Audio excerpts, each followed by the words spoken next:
Nate Cha, how are you? I'm good. I'm good. Thanks for having me on, Peter. Yeah, thank you for being on the Block by Block podcast. I've been following Eclipse for some time. You guys have made a lot of waves recently, especially since it's kind of a new category that you guys are building, Solana EVM on Ethereum, or is it the other way around? I mean, we'll talk Nope, about that. that's correct. Yeah. Okay, good.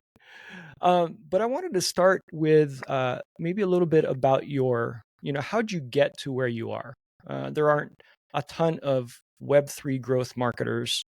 And so how'd you end up where you are right now? Yeah, career journey has been very interesting to say the least. I remember when I first went to NYU to college, I thought for the longest time I was going to be a lawyer, actually.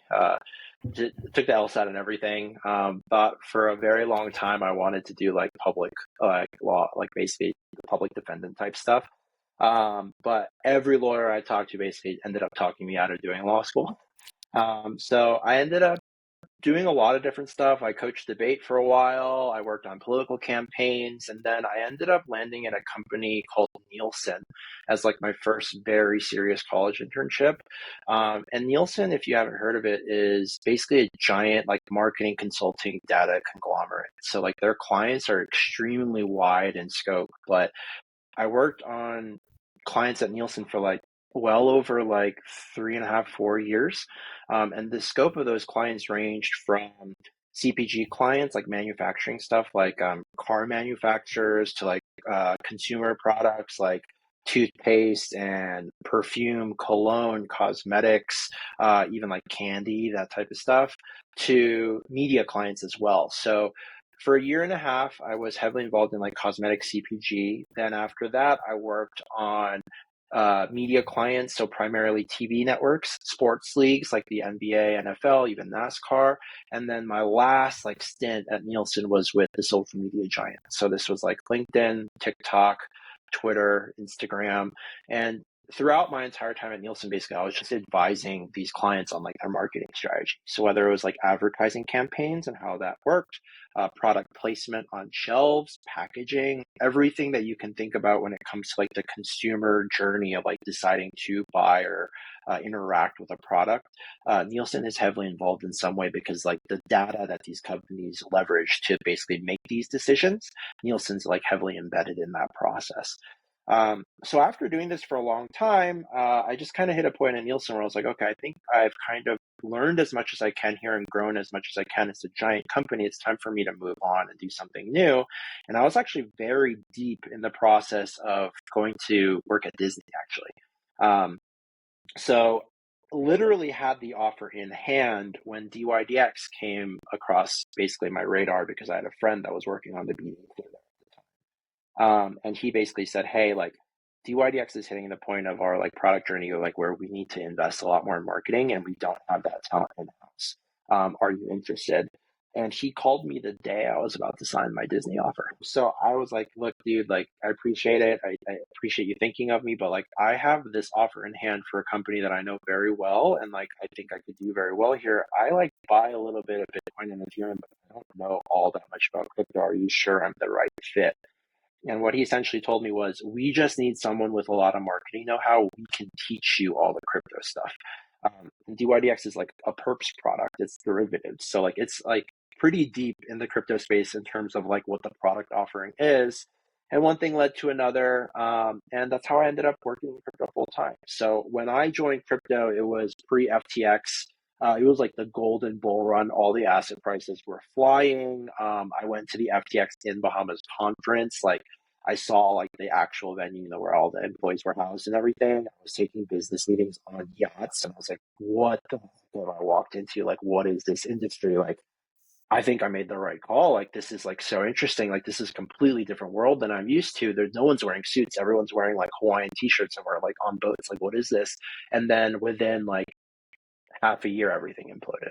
And yeah, like at DYDX, I was basically scaling everything, right? I was the first marketing hire. So everything from branding to helping with the growth campaigns, we experimented with advertising, community building. Like I was heavily involved in all of that. And I think also seeing like the different cycle periods between the bull and the bear and frankly, after FTX, that's like one of the worst bear markets that crypto's ever seen. Like, I learned a lot, not only in terms of like what the user demographic actually is, how you're supposed to package and present all this stuff, like the unique niches and how people communicate things and consume these products and interact with them, and like the implicit nature of like everyone in crypto speculating on something at the end of the day. It was a very big wake up call, because like a lot of my peers in crypto are starting to realize like it's not the same scale of spend or strategy as I've seen in Web2. Like the budgets are a lot smaller, the audience is a lot more niche. So a lot of the playbooks that I saw, like these major like corporate clients I worked with before executing, just did not exist in crypto.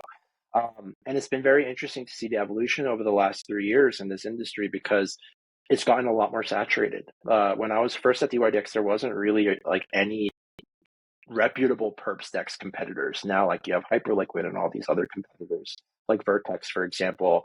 There's a lot more infrastructure projects too. When I was first at the DYDX, like the idea of an L2 was extremely novel at the time. Now there's a lot of different L2s. There's some projects that are labeling themselves as L3s now. So like it's gotten a lot harder to cut through the noise, because there's so much more to compete with. And with all the cyclical nature of crypto and post FTX, I don't think the reputation of crypto at large beyond crypto natives has really rebounded to the level I saw before. And that's slowly happening over time. But the role of marketing is kind of full touch in this industry. You don't just do advertising campaigns. You don't just do brand. You don't just do PR. You kind of touch everything here. And unlike these clients I used to work for, where like marketing teams were like 6 plus, 10 plus employees, a lot of these crypto companies at best sometimes have like one or two. So how do you kind of optimize your time, optimize your budget to kind of drive the most results? And you're not just trying to solve like brand awareness, you're also trying to solve growth questions at the same time. So very challenging task, very broad task, but it also makes it super exciting because you're kind of at the forefront of this like nascent technology that's only continuing to grow. I agree. And what I love about you sharing your background is it caused me to reflect on my background, because I think we started out kind of in a similar place. I spent a lot of time in consumer packaged goods marketing research. And I love that mainly because I got all the free food that Yeah. we did testing for, right? I remember one one client that we were helping.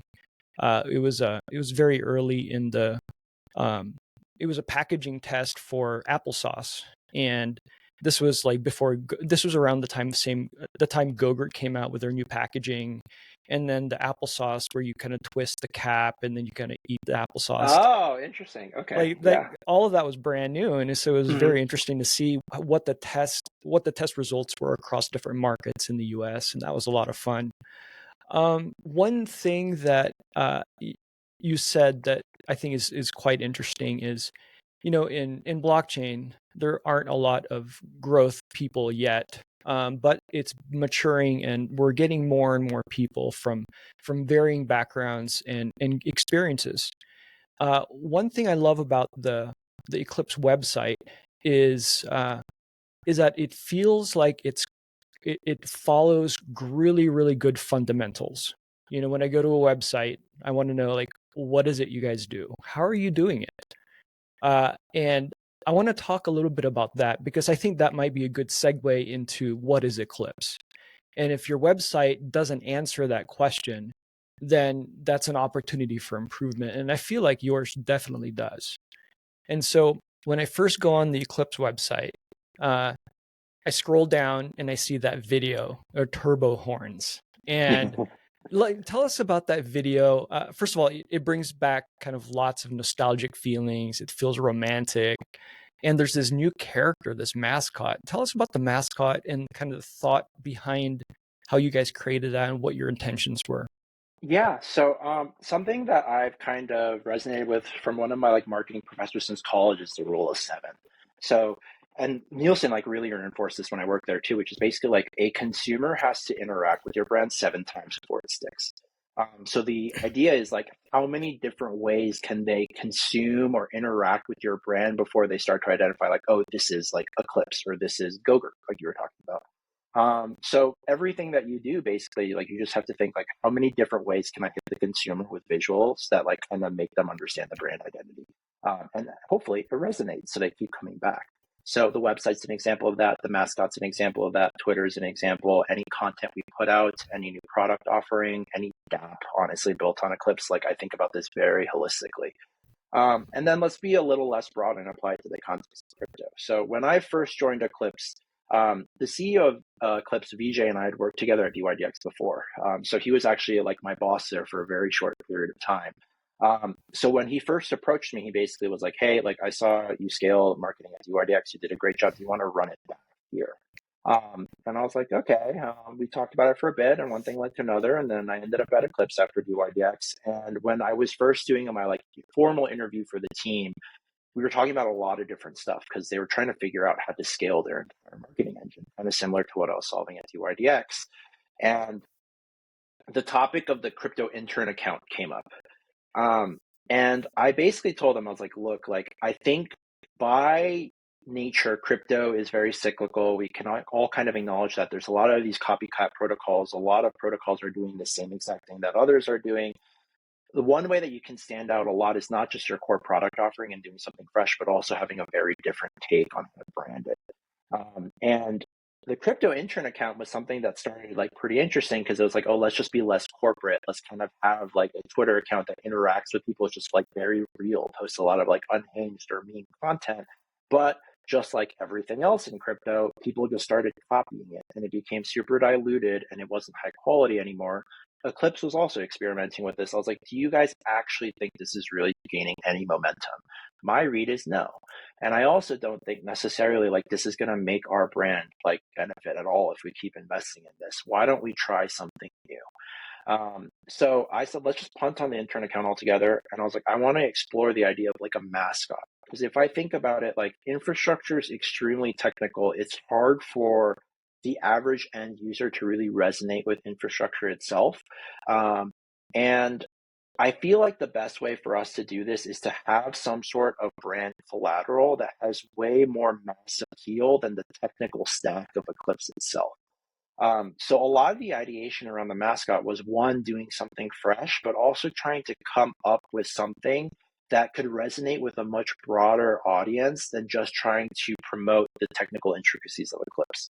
So at the time before I joined, like the Eclipse core team had talked a lot about how like Eclipse is a thick sequencer, thick with two C's, like oh, it's like super fat, like oh, it's just so robust. And we have like a stunt marketer on the team who had experimented with Highland cows. So he brought this Highland cow into an art gallery in New York, and it got like crazy viral. Like people like outside the realm of crypto altogether, like these random influencers on like TikTok and Twitter started posting pictures with the cow and selfies, and like it was like all over Twitter for a day. Like a And real cow. Like, a real literal cow brought Got into an art gallery in New York. And I was like, oh wait, I think there's potential here. Like if we can link the cow to like the tech stack, because we were talking about thick sequencers and all this stuff, like there's actually like a cohesive brand like element here and like a story that we can tell. And then the question became like, while we were evaluating like a rebrand and the website design that you just alluded to, it became like, okay, like what does this actually look like? And that's honestly where I took a step back and was like, all right, like the whole point of this is to try and get some sort of element of mass appeal, right? Like I don't want this to become too on the nose related to crypto when I really think about it. Like I want something where you look at it and you're like, oh, this is either cute or this is really cool. Like, what is this? Like, what is this like cow? Like, what is this mascot really? So I started working with designers and kind of brainstorming, and I was like, okay, like when I think outside the context of crypto, like the content and the media that I consume, like I really like anime, I really like stories that tell something and resonate with me emotionally. Like, let's look for inspiration somewhere there.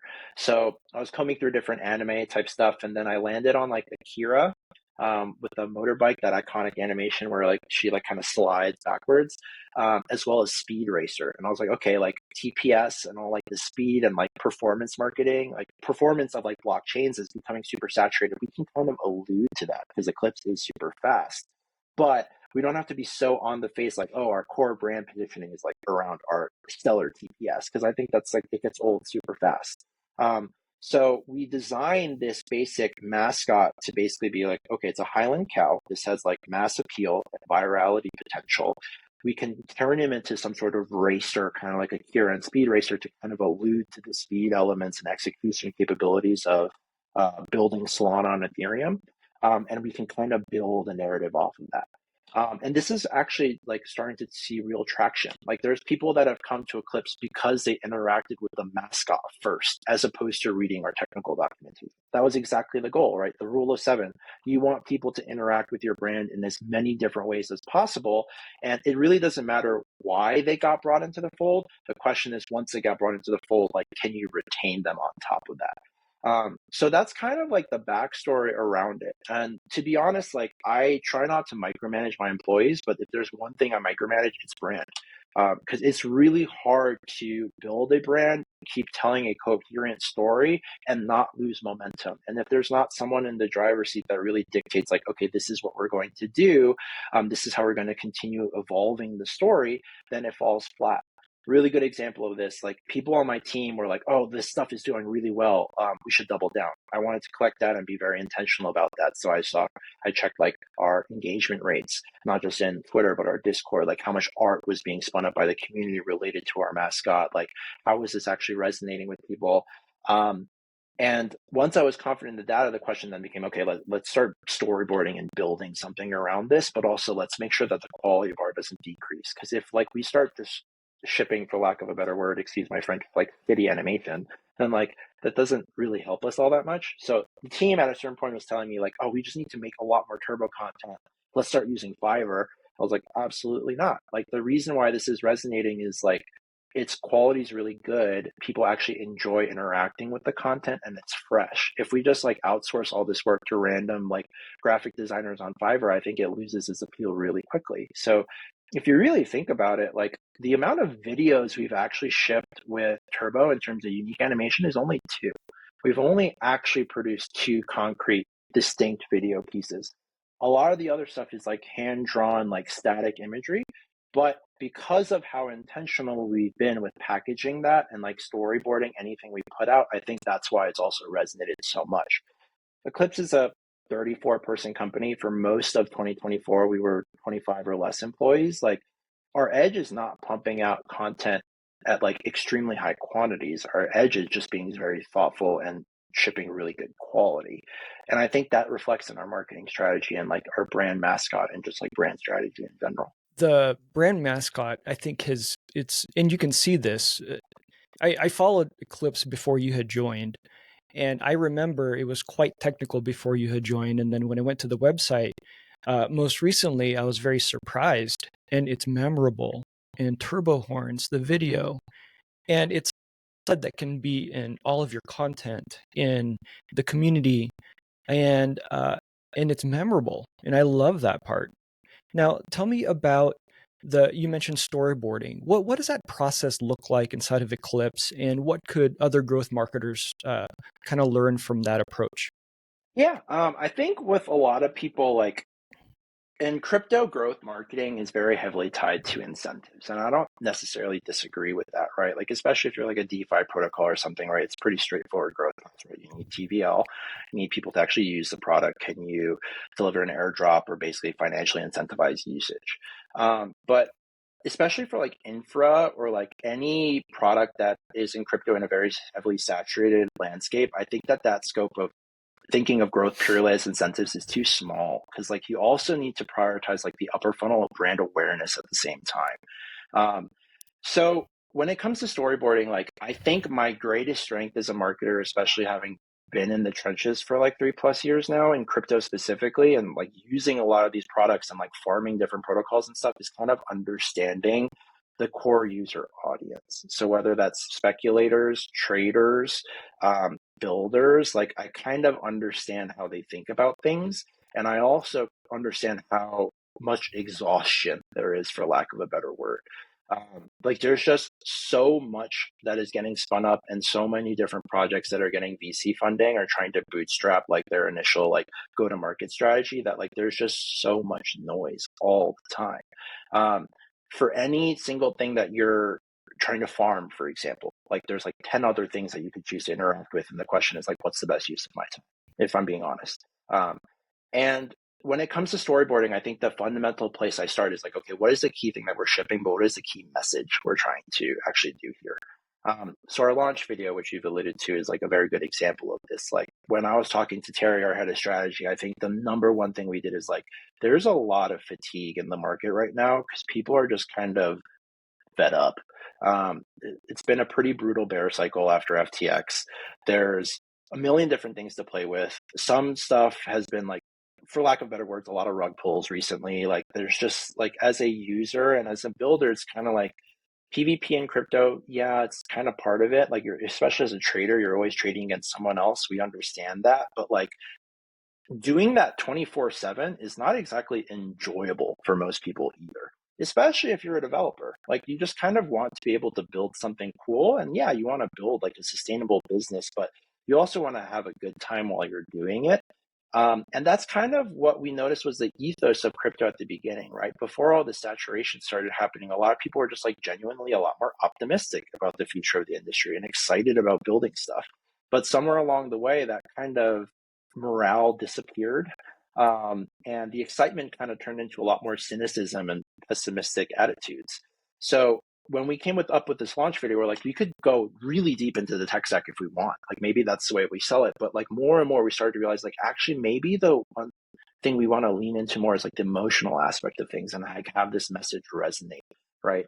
The whole point of building Eclipse was to basically have like a scalable tech stack for apps to deploy on and not have to worry like 3 years down the road, did I choose the wrong tech stack to build on, not just in terms of distribution, but the ability to scale my DApp. So yeah, that's part of it, but it's also just like, is this an ecosystem where like values were aligned? Like we're going to have a good time here. There's like a reason to be optimistic here. Like this is kind of how I see the future of the industry growing, and as opposed to constantly being PvP all the time, it's actually more like a cohesive, collaborative environment. And that's kind of the premise that we started with, was let's go to market with this instead.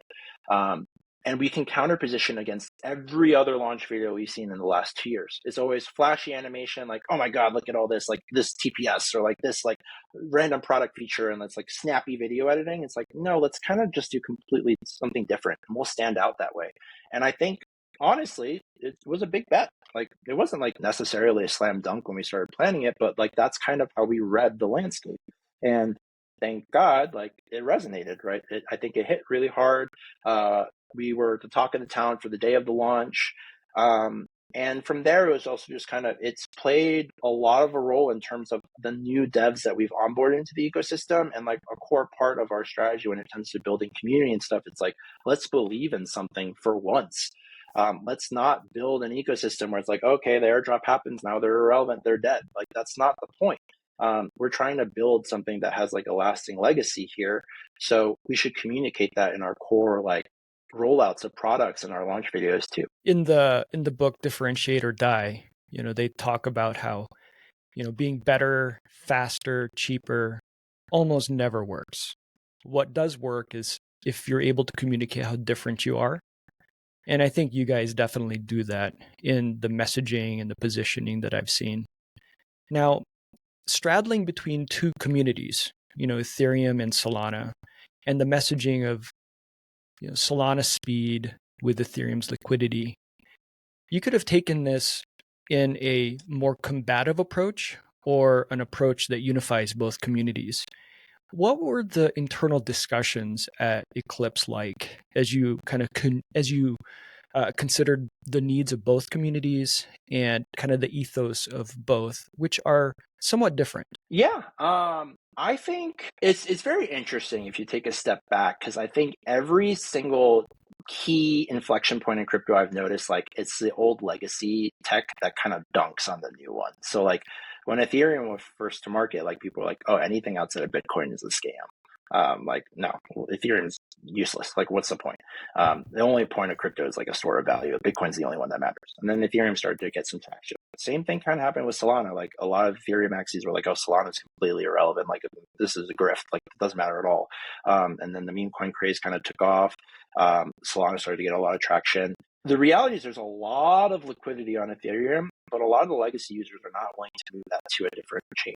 Like there's a lot of people that are still using like the old, MetaMask. Like MetaMask is one of the older wallets now, but like there's people that will not move their funds off MetaMask. It doesn't matter whether like the UX of Phantom or some of these other new wallets is better. Like they just refuse to move their funds off of the Ethereum like blockchain. So there's all this liquidity to tap, but the problem is like scaling on the ETH L1 is very, very difficult. And if you've tried to do anything on the ETH L1, you'll be able to tell that right away. So whether that's trading in size, whether that's deploying any type of dApp, it's really freaking hard. The reason why DYDX, like now the DYDX has moved to like an app chain, but originally they moved to an L2 specifically because of scaling issues.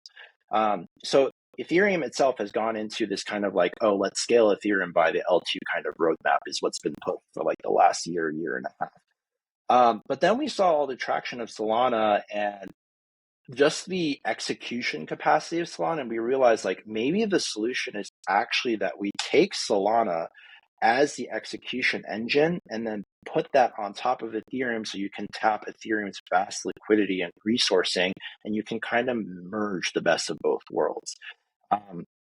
And then obviously there's some nuances there where like my engineers could be a lot more thorough with you, but like using Celestia as the data availability layer, because that significantly reduces costs and all that stuff. But essentially like as a builder, like, yes, technically you could just be very opinionated, like a dApp builder, for example, and like be like, oh, I'm aligned exclusively with like this tech. But like at the end of the day, the tech evolves so fast that like you're almost doing a disservice to yourself to be like too opinionated, right? Like you just want a scaling solution. And at the end of the day, like what I see happening is like the underlying infrastructure is what gets a lot of VC funding right now. So that's why projects like Eclipse or Monad get like all this attention and eyeballs, because they just have so much more funding.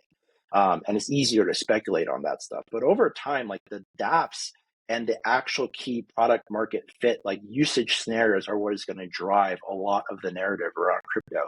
Like, I don't know if that's going to happen within the next year or like 5 years or 10 years, but like we're starting to see little bits and pieces of this, right? Like Polymarket is a really good example of this, where like you don't really need to know what Polymarket is built on top of. What you care about is what Polymarket enables you to do, which is prediction markets and so for me, like the win scenario is like, yes, like we are communicating to devs, like this is exactly what our tech stack is. You don't really need to choose between these two ecosystems. You can kind of get exposure to both. And we are a proper scaling mechanism for you so that if you choose to build on us, you don't have to worry about, oh, like this will not scale for me anymore in like 2 years. I need to hop to another ecosystem and start from scratch again.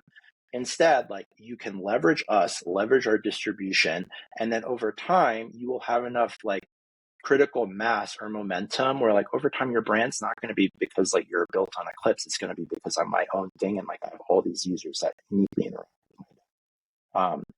And that's kind of how I view things. So like there are certain debates where like Eclipse has a very opinionated stance. One example is like the modular thesis versus monolithic. We are obviously on like the monolithic side of that debate because like we have taken bits and pieces of all this different tech to build our stack in a modular way. So Solana built on top of Ethereum for the settlement layer, but then Celestia is data availability. We also have like a very clear stance on like whether dApp chains are really the future or not. We think it's not. Just the amount of overhead that it takes to manage a chain and make sure that you don't have like downtime issues and stuff like kind of takes away from your ability to innovate quickly on the actual dApp experience itself. And if we can kind of solve some of like the MEV redistribution application specific sequencing questions, then like dApps actually make a lot of money just deploying on Eclipse and not worrying about managing every aspect of the tech stack. So we do have opinionated stances, but at the end of the day, like my honest and frank opinion is some of these super technical debates are only relevant to super crypto native right curve researchers and thought leaders. Like the vast majority of end users are not going to care about any of this stuff. All they care about is just like, am I making money? Is this solving a core problem? And is this product offering something that I need? And the job of the infrastructure is just to enable it. And I agree with your thesis. And if there's one thing I would characterize Ethereum community, if I were to generalize, they're they're quite dogmatic and have a very strong set of values. Whereas Solana, on the other hand, is still has a strong set of values, but quite pragmatic. And I think the pragmatism is what has allowed the Solana community and the applications built on Solana and in the ecosystem to really thrive. And I love that you're combining best of both worlds into Eclipse. Let's talk about community. You guys have a campaign with Kaito right now. Can you tell us a little bit about that and kind of what led or what motivated you to work with Kaito? Yeah. So I've found if there's anything that has fundamentally changed in the last 2 years, relative to like my first stint, like at DYDX, especially the earlier years, is like mind share matters so much more than it used to. And like people can debate about what exactly mind share means, but to me, mind share is just relevance and awareness. That's basically all it boils down to. You can argue like where that needs to be. Is it like crypto Twitter natively? Is it just distribution in general and having like awareness amongst a lot of different people? Like there's intricacies there depending on what your exact product is. But at the end of the day, just being at the forefront of discussions and relevant, just like way more important than it used to be. This is true if you talk to developers too. So like I'm an infrastructure builder, right? So like a lot of my conversations are with actual people building on top of us. Like it's not just about like, oh, is this tech stack great anymore? For a lot of developers, it's like, if I build on top of you, am I going to get eyeballs on my project or not? Is like the very core part of the decision-making process.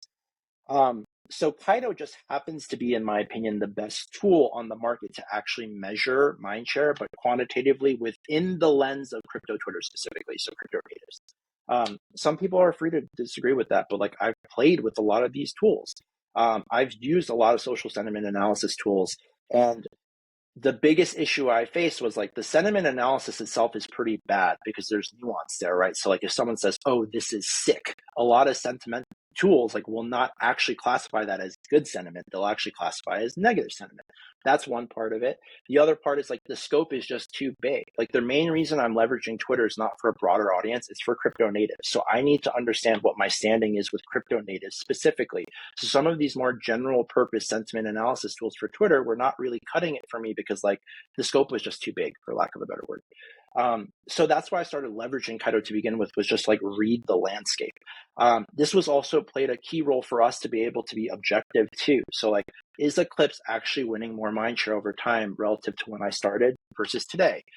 I need a tool to measure that quantitatively. Otherwise, I'll always be extremely biased and think that we're doing better than we are. And the reality is, like a startup, you have to be more cutthroat with yourself internally than anyone outside the company is. Like, it is way more important that my team is brutally honest with ourselves and like analyzes everything to a T and criticizes ourselves to improve everything, as opposed to allowing other people to do that and think of things that we haven't already thought of. So that's why I onboarded to Kaito. And then alongside that entire decision-making process about mindshare, sentiment analysis, Kaito was like our community building strategy in general. And I think this is really important for me to highlight because I think the biggest issue with why community has become like this giant buzzword that no one agrees upon in crypto is because no one actually thinks of community the right way.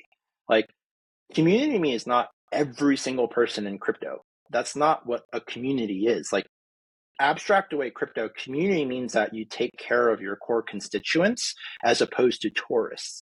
So if you are happy to be a part of a community just in life, like where you bought your house or where you live in an apartment, a good community is one that like actually looks after like its core like residents. So as opposed to like people that just come and go, like are the people that have been here for the long haul, are those the people that get taken care of the most and have the most opportunities?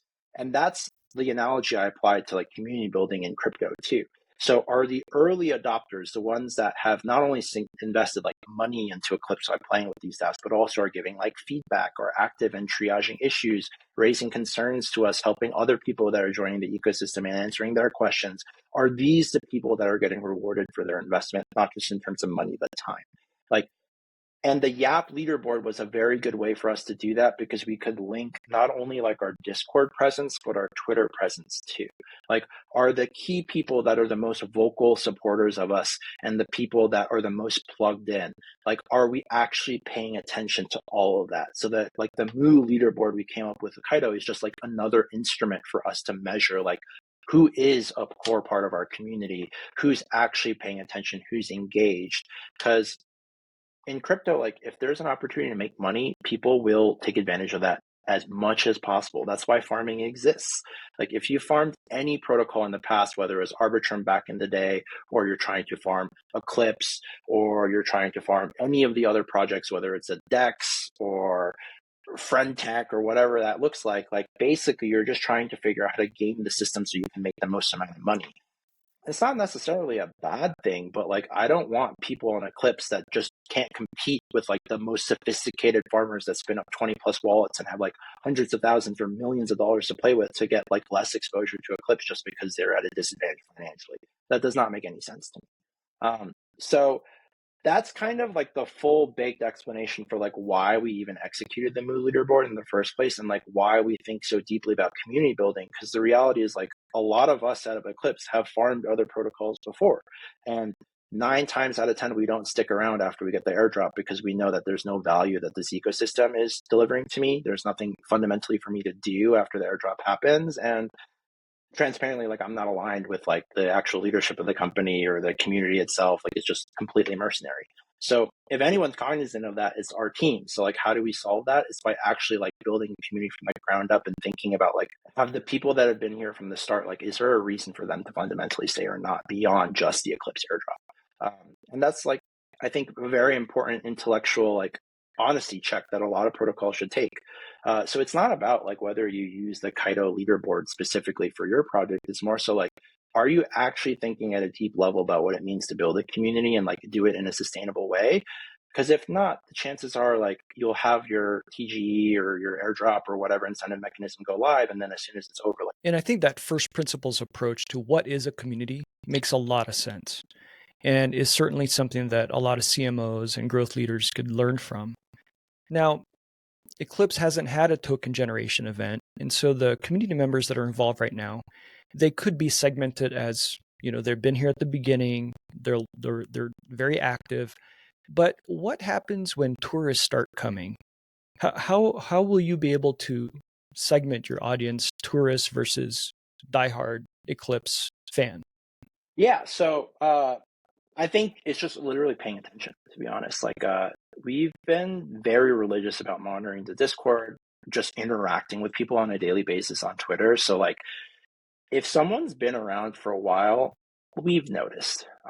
That's part of it. It's just like actually taking the time to like due diligence and pay attention is part of it. And the second thing is honestly, like, I think the difference in our approach is being very honest about the fact that like people will come and try to farm. That's not necessarily a bad thing. The question is like, is that sustainable? Will they stick around? And I think that's partly on us too to deliver.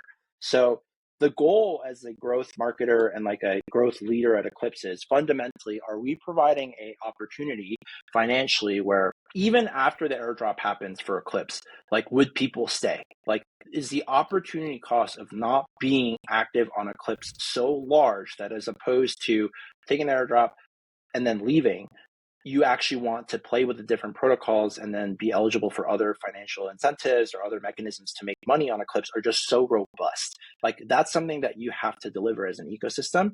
So whether that's through the dApps, through different airdrops, through different incentive mechanisms, that's like on us as an ecosystem to deliver. And I think that we already are essentially. So like even before Eclipse has any sort of TG or airdrop, people have been making money on Eclipse. The early adopters, whether it's through the NFTs or different protocols that they're playing with, like they've identified opportunities where like, hey, because I'm an early adopter, I have edge here. So all these newer people that are coming in, like, yeah, like they might have more money than me, but I've actually been doing quite well on Eclipse because I've been here very early. Like that's exactly what you want in an ecosystem. So I actually have a high degree of confidence that like once people join Eclipse, we will be able to retain them. Is our goal to retain 100%? No, because that's not possible. But anyone that is actively trying to make money, whether it's a developer building a killer dApp, whether it's an end user playing with different DeFi applications or trading NFTs or meme coins, like we have basically built the ecosystem in a way that like it's just a constant churning wheel of like different stuff for you to play with. And then along the way, there should be enough killer dApps where even independent of like Eclipse's token or whatever you want to call it, incentive mechanism, like the dApp itself solves a core issue or offers something unique that you would keep using that dApp specifically. Because the goal is not for, oh, it's just Eclipse. If Eclipse dies, these dApps die. It's actually the opposite. Like the dApp should be the ones driving the growth. So that's kind of how I think about things. Obviously, it's really easy to say that in theory, it's on us to keep delivering. I think up to this point, we've done a very good job of that. And it's just on us and the rest of our ecosystem builders to continue shipping and not become complacent at the wheel and keep delivering. But I think that's what I've noticed the most too, as like an end user too, is like there was plenty of ecosystems where I farmed an airdrop. And then as soon as I got the airdrop, like even while I was like trying to get the airdrop, I was like, there's nothing to do here. There's no data for me to play with. There is nothing for me to do other than like buy some random asset and then just like, okay, I got the airdrop. I'm going to sell this now and then move on to the next hot thing. But like you can be the hot thing while also being very intentional about scaling the ecosystem at the same time. And I think what we do well at Eclipse is we find a very fine balance of those two things. Speaking of dApps and growth, Eclipse has been making some big moves recently with transactions on Eclipse and Solana. Can you share with us some of the neat things that have been happening in the Eclipse ecosystem? Yeah, so when we went to market, we had well over like 90 service providers and dApps off the board. Now we're standing at just about 40 dApps live with all the core primitives. So whether you want to trade meme coins, trade NFTs, swap different like assets, like you can do all of that. And we also have a perps.xyz deployment that's on the way. So essentially, like anything that is considered table stakes, so like the basic DeFi functionality or like swap functionality that exists on any chain, like Eclipse has been able to deliver. On top of that, we have a bunch of new games that are coming out. Like basically, like we're trying to take the approach of like, if there's a specific niche that someone really enjoys playing with, Eclipse will be able to deliver that while we're working on like net new chain differentiators that have not been seen anywhere else through our incubations program and stuff like that. To answer your question, I think momentum has been very strong to date. Like I can confidently say that Eclipse is considered like a top 5 pre-token project right now. And whenever the Eclipse Foundation decides like it is time for a token to go live, like is entirely up to them. But I think we've laid a really strong foundation.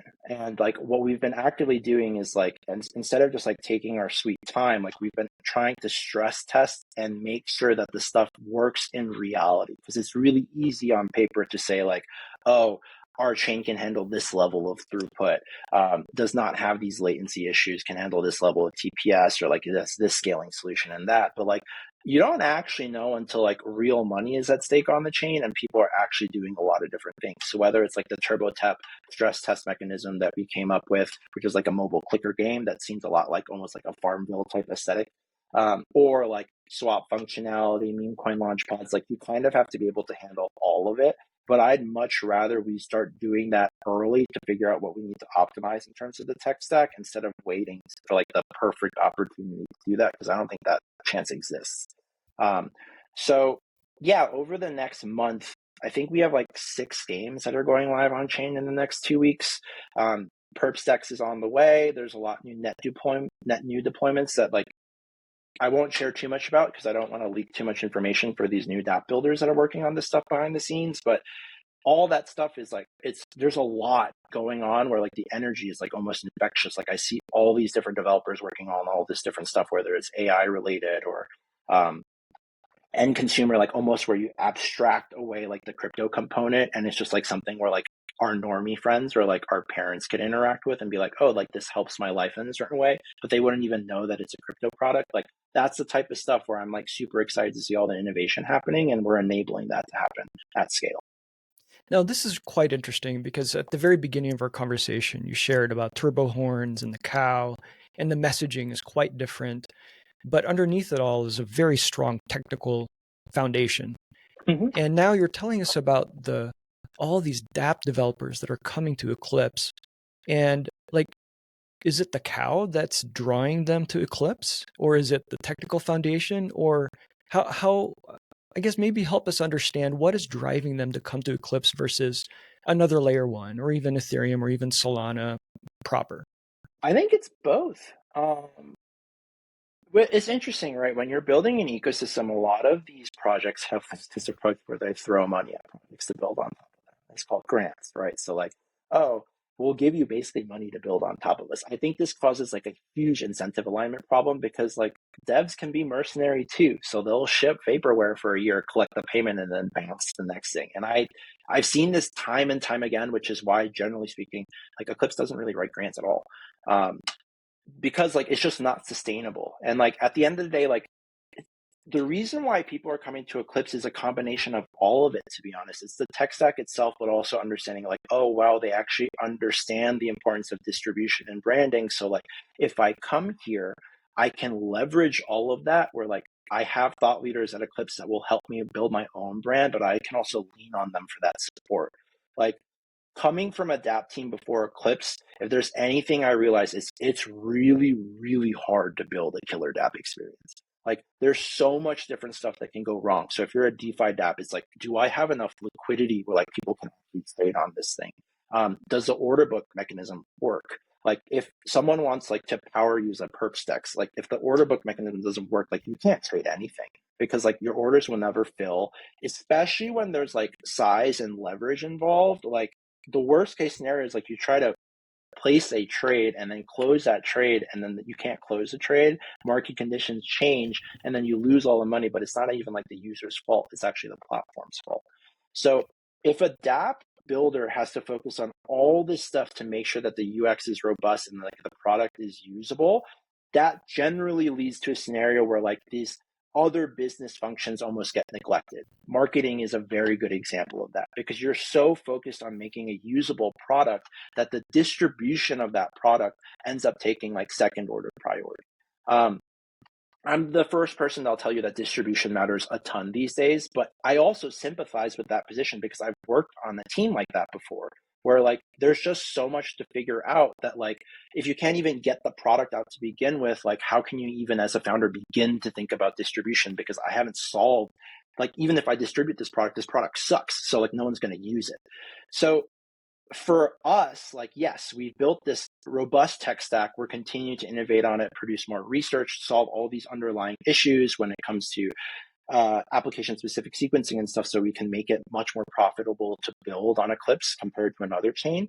But also, like, distribution matters a ton. So, like, that is our edge. Like, if you come build on us, we can help you a lot more than some of these other projects can, not just with fine-tuning your own brand, but being able to tap our network of community, the network effects in general, the liquidity that we offer, all that stuff.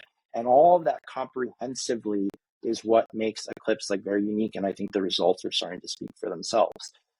Like, I don't believe like if you hire well that you have to neglect any of these key business functions because like the people on the team can kind of be experts within their own domains. And that's kind of how we built this team at Eclipse. So there are people on the team that are far more technical than I am, that like if you wanted to get really into the weeds about like what we're building, I'm not the best person to talk about it, but I am the person that understands how to communicate that and package that for most audiences, and also to help brands kind of evangelize themselves too.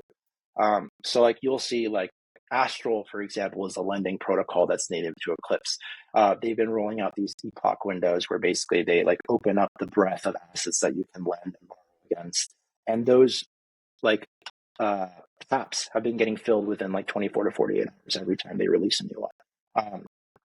Team Astral's super cracked. They know what they're doing. I cannot speak more highly about them. But at the same time, like I think the fact that they're building on Eclipse has been a huge lever up for them because they know that like, oh, like we can focus on building the best product possible. And in the short period of time before we hit like true product market fit and critical mass, like we can lean on the distribution that Eclipse is offering. So like you don't really have to compromise between like having like a really robust tech stack and also having like pretty good marketing. So it sounds like as a chain, distribution becomes a product.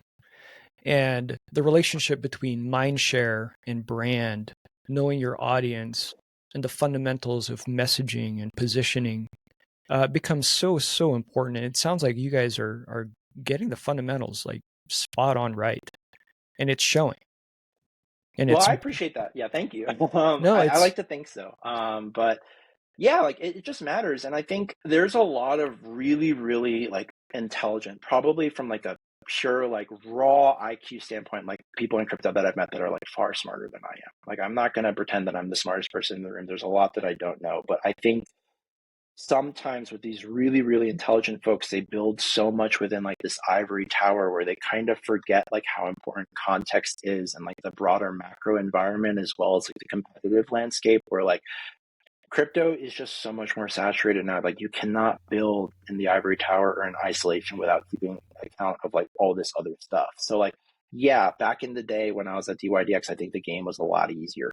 There just was not as much competition. Distribution really didn't matter as much. Like if DYDX could acquire these power users and these institutions to move funds on chain, it was a lot easier to get the job done. Now that I've come to Eclipse, like the landscape that we're competing against is just like very different. And you have to adapt with the times. Like you just can't scale companies the same way that you used to. Like you need some sort of growth engine. You need like core brand positioning to be like ironclad. You need to kind of roll with the punches. And if you're going to just severely discount one aspect of your business, you better at least have a plan to eventually ramp that up over time.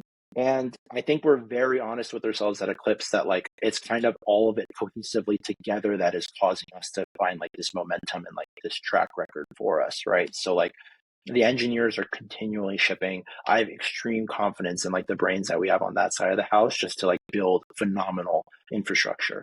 I have a lot of confidence in like my team. So whether it's Alucard, our community manager, or the people on my BD team, or Ren, growth marketer, like I have very high confidence in their agency and their ability to execute things. But also like the framing that I've been constantly giving them is like, this is how this works. Like it's a steady ramp up.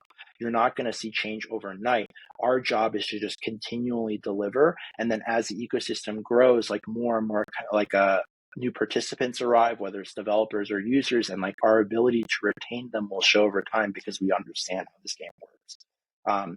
So like never like build assuming that users will come at the end of the day, because that's usually not how this works. Now, as of this recording, we're sitting at January, beginning of January, and we've got the rest of 2025 to look forward to. What's your point of view on events, event marketing, and any plans that you can share with us for Eclipse in 2025? Yeah, I think events are a very underrated aspect of marketing in crypto. So whenever I do an event on behalf of Eclipse that I'm organizing, either through an event planner or someone on my team is organizing, there's always some sort of core KPI or goal that we're trying to hit. Is it like awareness? Is it evangelizing our developers? Is it something else? And a lot of the times what I see is like these events happen at crypto and like no one's enjoying them and there's really no goal. It's just like, oh yeah, our name's on something. This is great for Twitter saying, oh, we hosted something. So for example, I sent my DevRel Anmol to ETH India. He was the only person on the team, just because of like team bandwidth constraints. I couldn't send like 5 people on the team. Like we're just at the mainnet. Like we have a lot going on. But I also know like we have a core contingent of like Indian developers, like where like they need FaceTime, they need to be interacting with us, they need like our support on the ground. So Anmol organized like a very interesting paintball event. But sure, like we host an event, everyone forgets about it. No, like let's try to make the most of it. Like you can be very smart with how you package this stuff. So like we hooked up a bunch of GoPros on people, recorded content from the paintball event, repackaged that. Now we're going to distribute it. We just posted it on Twitter yesterday. We're going to distribute it across our different social channels and stuff, with just increased distribution, and it's fresh content. I try to think about events as like, again, the rule of 7, like it's one of the touch points, but if we're going to invest time, like what are we really getting out of it? So is it just the event itself? Is it content from the event? Another good example of this is we hosted like a 2-day event at DevCon in Bangkok this past summer, or I guess it was fall.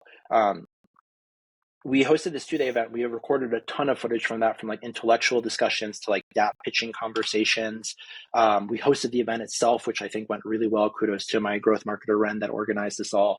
And all that content can be repurposed. So like, it's not just the 2-day event, which was phenomenal for like bringing more people into the ecosystem, getting our different dApp developers to kind of meet other people in the ecosystem, discuss synergy so that our dApps can kind of grow holistically together. But also like all that content is being repurposed now. So that we have like a gigantic content bank of stuff that we're like basically packaging, and then we can leverage that at a later date. And I think that's the way that just think about it, right? Like every single thing you're doing is like a sunk cost in crypto, where like it's an opportunity, or sorry, maybe sunk cost is not the word, but there's an opportunity cost, right? If I'm going to do one thing, it means generally I can't do one other thing. So am I milking everything I do for the most that I can? So whether it's events, like am I getting new content, or is there something that I'm getting out of this that beyond just like, oh, I was able to say that I hosted this event. And like, if you're going to do anything, I feel like, especially with like lean marketing teams, you better like get the most out of it that you possibly can. Otherwise, like you're just wasting your time. I agree. And one of the things that I take with me from the Web2 world is, content repurposing. Whenever I Yes. did a video interview in the Web2 world, for example, I always published the transcript. I always made the transcript into a PDF behind a sign-up wall. Use snippets of that transcript along with snippets of the video for Twitter. I mean, there's so many things you can do with content, and you're right. It satisfies that saturation model of experiencing something 7 times, experiencing the brand, and it becomes memorable and becomes an asset, an evergreen asset you could use forever. So I think that's really wise what you guys are doing, and I think 2025 is going to shape up to be a very exciting year for Eclipse and the team. Anything else you'd like to share before we end? Yeah. It's interesting. I started publishing a lot more thought leadership recently about how I think about things, like what some of the growth marketing pains and just like marketing pains in general in crypto. Like sometimes it's just like disillusionment with like how this stuff works, and like misalignment between founder and like C-suite expectations versus what's possible, and like resourcing problems and whatnot. And I think that's caused this to resonate with a lot of people. So whether it's like people trying to hire marketers, or marketers themselves are trying to level up and facing these growing pains, I think sometimes like what gets lost in the sauce or lost in translation is, I'm not trying to tell anybody that marketing is more important than building. I'm just saying that like these don't have to be mutually exclusive.